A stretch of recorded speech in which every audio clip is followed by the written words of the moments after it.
خوش آمدید। چلیے آج بات کرتے ہیں ستاروں کی سرگوشیوں کی، خاص طور پر جب معاملہ دل کا ہو۔ دیکھتے ہیں کہ آج آسمان پر کیا چل رہا ہے۔ آج کی ساری بات نہ اسی ایک جملے میں چھپی ہے۔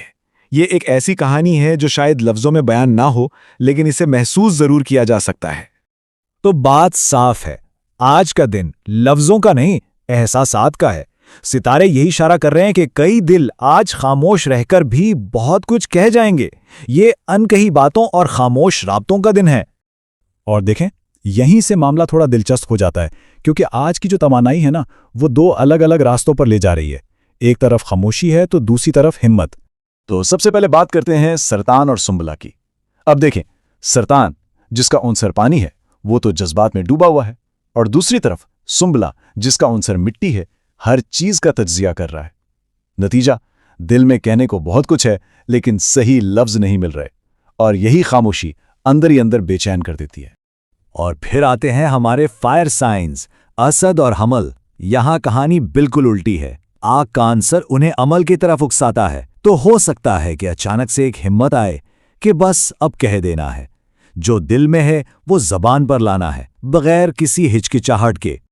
تو دیکھیں کتنا زبردست کنٹراسٹ ہے۔ ایک طرف پانی اور مٹی کی احتیاط ہے جو سوچ سمجھ کر چلنا چاہتی ہے، اور دوسری طرف آگ کی بے باکی جو فوری اظہار چاہتی ہے۔ دونوں کے لیے ستاروں کا مشورہ بہت ضروری ہے۔ جذبات بالکل سچے ہیں، لیکن یاد رکھیں ہر سچ کو بیان کرنے کا ایک صحیح وقت ہوتا ہے۔ یہ کہانی صرف آج کی نہیں ہے، اس کے دھاگے ماضی سے بھی جڑ رہے ہیں اور مستقبل کے دروازے بھی کھول رہے ہیں۔ اب عقرب اور حوت دونوں ہی پانی کے برج ہیں، گہرے، جذباتی، تو ان کے لیے ماضی کی لہریں محسوس کرنا بہت عام بات ہے۔ آج ہو سکتا ہے کوئی پرانی یاد، کوئی پرانا رشتہ دستک دے، لیکن ستارے کہہ رہے ہیں جذبات میں بہنے سے پہلے ذرا رک کر سوچنا ضروری ہے کہ کیا یہ ماضی واقعی حال کے لیے اچھا ہے۔ اور پھر آتے ہیں میزان اور قوس۔ یہاں ایک بالکل نئی توانائی ہے۔ میزان جسے لوگوں سے ملنا جلنا پسند ہے، اور قوس جو ہمیشہ کسی نئے ایڈونچر کی تلاش میں رہتا ہے۔ جب ان کی توانائیاں ملتی ہیں تو کچھ نیا ہوتا ہے۔ ہو سکتا ہے کوئی نیا شخص زندگی میں آئے، یا پھر کسی پرانے دوست کو ہی ایک بالکل نئی نظر سے دیکھا جائے۔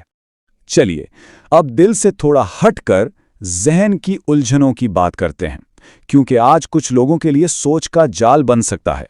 اور یہاں سب سے اہم سوال یہ ہے، کیا معاملہ واقعی اتنا الجھا ہوا ہے، یا ہمارا ذہن اسے الجھا رہا ہے؟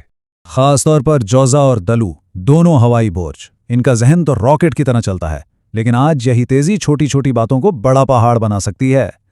آسمانی اشارہ یہی ہے کہ ان خیالوں کے طوفان سے باہر نکلیں اور حقیقت کو دیکھیں۔ شاید بات اتنی بڑی ہے ہی نہیں۔ اور اب بات کرتے ہیں ہمارے پریکٹیکل زمین سے جڑے ہوئے برجوں کی، سور اور جدی۔ ان کی عادت ہوتی ہے پریکٹیکل رہنے کی، جذبات کو سائڈ پر رکھنے کی، لیکن آج ستارے وارن کر رہے ہیں کہ جذبات کو دبانا نہیں، سمجھنا ہے۔ اصل استحکام احساسات کو نظر انداز کرنے سے نہیں آتا، انہیں سمجھنے سے آتا ہے۔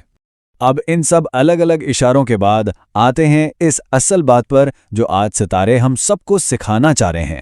تو اگر کوئی جواب ڈھونڈ رہا ہے تو یاد رکھیں، ہو سکتا ہے آج جواب لفظوں میں نہ ملے، جواب ملے گا کسی کے عمل میں، ان کے رویے میں۔ اس لیے آج کان نہیں، آنکھیں کھلی رکھنی ہیں۔ اور یہی ہے آج کا سب سے گہرا سبق۔ محبت صرف کسی کو پانے کا نام نہیں ہے، اصل محبت تو کسی کو سمجھ لینے کا نام ہے۔ جب آپ کسی کو سمجھ جاتے ہیں نا، تو آدھا سفر تو وہیں طے ہو جاتا ہے۔ تو آسمان سے پیغام بالکل صاف ہے، دل میں اٹھنے والے ہر احساس کو اہمیت دیں، اسے نظر انداز نہ کریں، اسے سمجھنے کی کوشش کریں۔ ہر جذبے کے پیچھے کوئی نہ کوئی مطلب ضرور چھپا ہوتا ہے۔ اور آخر میں ایک بہت خوبصورت خیال، اگر آج کسی کی یاد بہت شدت سے آ رہی ہے تو کیا پتا کہیں دور وہ بھی اسی لمحے میں آپ ہی کے بارے میں سوچ رہا ہو، کیونکہ احساس کے دھاگے ہمیشہ جڑے رہتے ہیں۔ تو آخر میں سوال یہ بنتا ہے کہ اگر یہ سارے احساسات آسمان سے آنے والی سرگوشیاں ہیں تو یہ ہمیں کیا بتانا چاہ رہی ہیں؟ اس پر ضرور سوچیے گا۔